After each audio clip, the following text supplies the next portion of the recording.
एक बार की बात है। एक शाम एक पति पत्नी के बीच बहस छिड़ गई। बहस का मुद्दा था कि आज सामने का दरवाज़ा कौन बंद करेगा। यह कोई आसान सवाल नहीं है और न ही हंसने की बात है। घर परिवार में ऐसी बातें बेहद गंभीर होती हैं। कौन आज दरवाज़ा बंद करेगा, कौन शाम के बगीचे की बत्तियां बुझाएगा, कौन कुत्ते को घुमाने ले जाएगा। इन बातों पर दंपतियों में तलाक तक हो जाते हैं। बहरहाल बहस और बढ़ गई और गर्मा गर्मी की नौबत आ गई। पत्नी ने फैसला किया, हर रोज आखिर में मुझे ही हार माननी पड़ती है, पर आज मैं नहीं झुकूंगी। उधर पति ने भी ठान लिया, यह हर वक्त धौंस जमाती रहती है, पर आज मैं इस औरत की एक नहीं चलने दूंगा, चाहे जो हो जाए। यह उन्हीं भयानक झगड़ों में से एक था। हर घर में ऐसे झगड़े सुलझाने के अपने तरीके होते हैं। इस परिवार में ऐसी मुश्किल स्थिति आने पर पति पत्नी चुप होकर बैठे जाते। जो पहले मुंह खोलता उसे ही उठकर दरवाजा बंद करना होता। दोनों पत्थर की तरह खामोश बैठ गए। मिनट घंटों में बदल गए। खाना मेज पर रखा रहा। अगर पति कहता कि वह खाना चाहता है तो उसे दरवाजा बंद करना पड़ता। अगर पत्नी खाने के लिए कहती तो उसे दरवाजा बंद करना पड़ता। आधी रात हो गई, तब भी वे खामोश बैठे रहे। उस समय गली से कुछ बदमाश गुजर रहे थे। उन्होंने देखा कि घर का दरवाजा खुला है, बत्तियां जल रही है, कोई दावत भी नहीं चल रही, कुछ भी नहीं हो रहा। माहौल में पूरी तरह से खामोशी है। वे देखना चाहते थे आखिर हो क्या रहा है। तो उन्होंने बैठक खाने में झांका। उन्होंने देखा कि वहां दो लोग बैठे हैं, बिल्कुल खामोश। बदमाशों ने मौन बैठे दंपत्ति को ध्यान से देखा। उन्हें थोड़ी हैरानी भी हुई।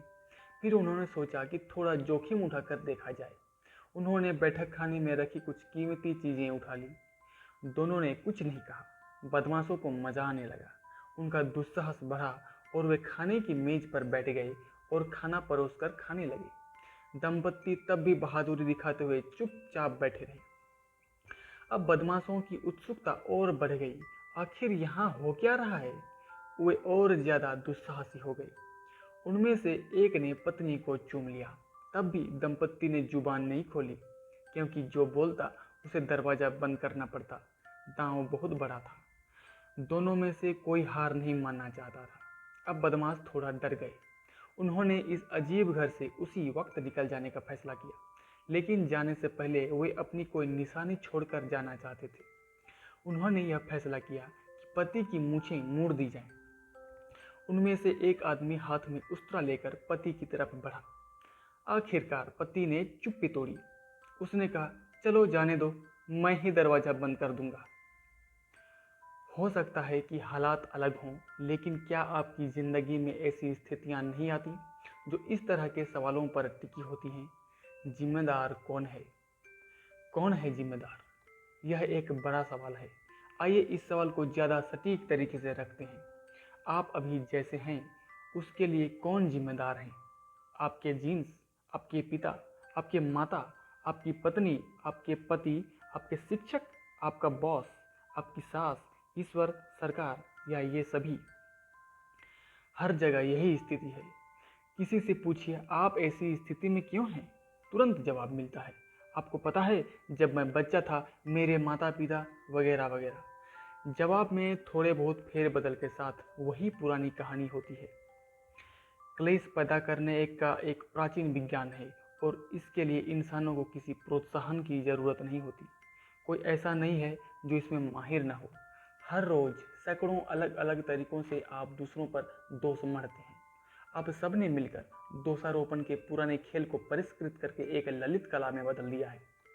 हमारे जीवन में जो विभिन्न जटिल परिस्थितियां आती हैं, उनका सामना करने की हमारी क्षमता से ही हमारी जीवन की गुणवत्ता तय होती है। बुद्धिमानी, काबिलियत और संवेदनशीलता से जवाब देने की क्षमता पर अगर बाध्यकारी या प्रतिक्रियावादी दृष्टिकोण हावी हो जाता है तो हम हालात के गुलाम बन जाते हैं। इसका मतलब है कि अपने जीवन के अनुभव खुद तय करने के बजाय हमने उन्हें हालात के हवाले तय कर दिया है। पूरी तरह जिम्मेदार होने का मतलब है पूरी तरह से जागरूक होना। जिसे आप अपना शरीर मानते हैं वह अपने भोजन से इकट्ठा किया है। जिसे आप अपना मन या दिमाग कहते हैं वह अपनी 5 इंद्रियों से इकट्ठा किया है। इससे परे जो है जिसे आपने इकट्ठा नहीं किया वही आप हैं। जागरूक होना ही जिंदा होना है। हर कोई कुछ हद तक जागरूक है, लेकिन जब आप शरीर और मन से परे के आयाम को स्पर्श करते हैं, तब आप चेतना के मूल स्रोत को छूते हैं। तब आपको एहसास होता है कि पूरा ब्रह्मांड सचेतन है। आप एक जीवित ब्रह्मांड में रहते हैं। शारीरिक और मनोवैज्ञानिक आयाम परस्पर विरोधी वृत्तियों से संबंध रखते हैं, जैसे सुख दुख, प्रेम घृणा, नर मादा वगैरह वगैरह। अगर आपके अंदर एक है तो दूसरा भी पीछे पीछे आएगा। लेकिन आप जो हैं, जब इसके बुनियादी पहलू में चले जाते हैं, तब आप सभी विरोधी वृत्तियों से परे हो जाते हैं। अब आप अपनी प्रकृति से ही आनंदमय होते हैं। आप अपने भाग्य के खुद मालिक होते हैं। अब वक्त आ गया है कि हम इस अनूठे शब्द जिम्मेदारी की असाधारण और रूपांतरणकारी शक्ति को फिर से हासिल करें। आप इसे अपने जीवन में लागू कीजिए और चमत्कार देखिए।